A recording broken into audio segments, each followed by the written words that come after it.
Chairman, thank you, sort of. I mean, no, hey, democracy. Everybody's not going to agree, okay? And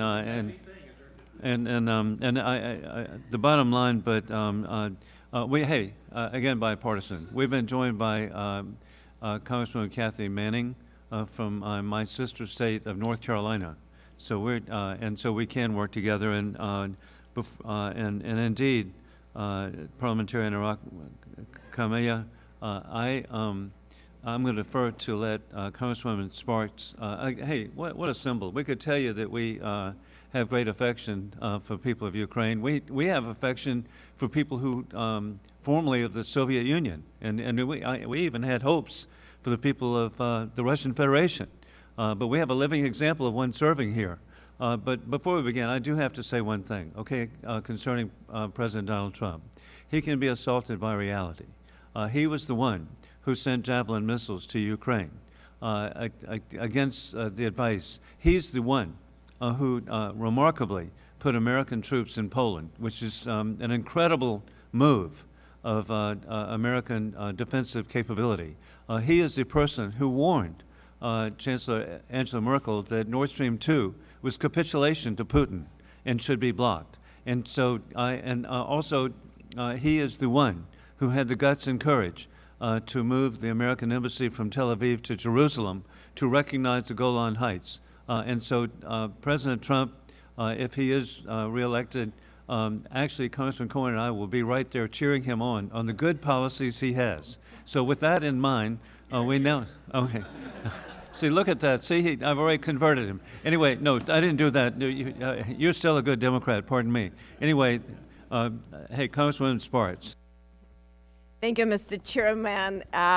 As much as deliberation and disagreements we have here, we're still a free country, and I might disagree with Representative Cohen, but I respect his opinion, and I have to tell you something, that it is very important for us to be able to disagree, but do things when it is in our national interest, and I truly believe that we will come together, Republican and Democrats, and all of us understand it. It is in our national interest for Ukraine and Israel to defeat very aggressive and tyrannical and really terrorist groups that now try to destabilize the whole world and kill a lot of people, millions of lives. And I'll be honest with you, I think there is just something that Republicans feel that President Biden needs to save this republic too, and we need to secure our border and dealing with crushing debt, because if America is not strong, there is no hope for anyone else. So I think we'll come to consensus and agreement that we need to do both and do things for our country.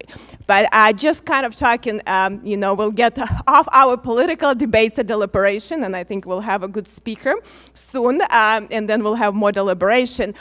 Just talking, a lot of people don't understand that, that Ukraine is very multinational countries, and you're kind of a testament to that. A lot of people don't understand that you were born in Russia, you have a Georgian heritage according to your last name, and you understand what it is, what is at stake. It's nothing to do with the territories or protecting anyone. It's really people that believe in freedoms, want to stand up and die for these freedoms. And unfortunately, a lot of Ukrainians are dying.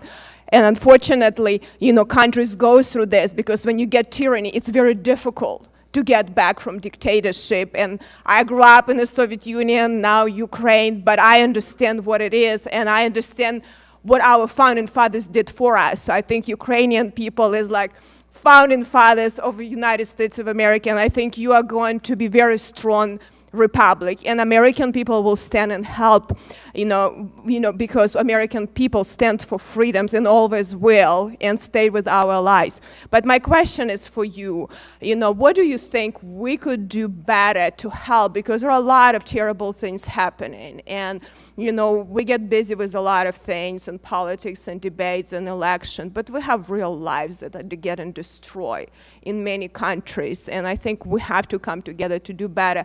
What do you think would be helpful for us, and maybe you could share some of the things and policies beyond resolutions? We do a lot of resolutions that we maybe need to do to help, because there are some people are really suffering, and we can help these people to survive this brutality. US is already doing a lot. both on the security side and both on the humanitarian side as well.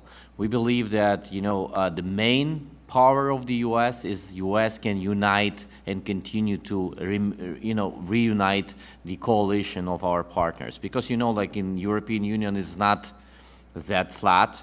We have Hungary, which is always like trying to, to pronounce Putin's narratives inside the European Union. They also have a lot of election processes next year. For example, in Slovakia, there is like a pro-Russian party already won the elections. So we're already feeling this kind of vibes, negative vibes, like pro-Russian vibes inside the European Union. And I think that U.S. is already holds the leadership in these processes.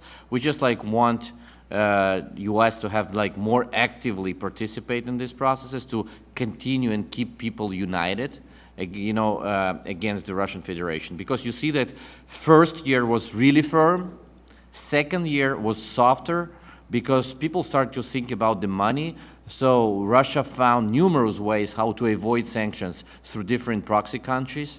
And unfortunately, the speed of our, as a united coalition, the speed of our reaction is not comparable with the speed of their inventions, how to avoid sanctions.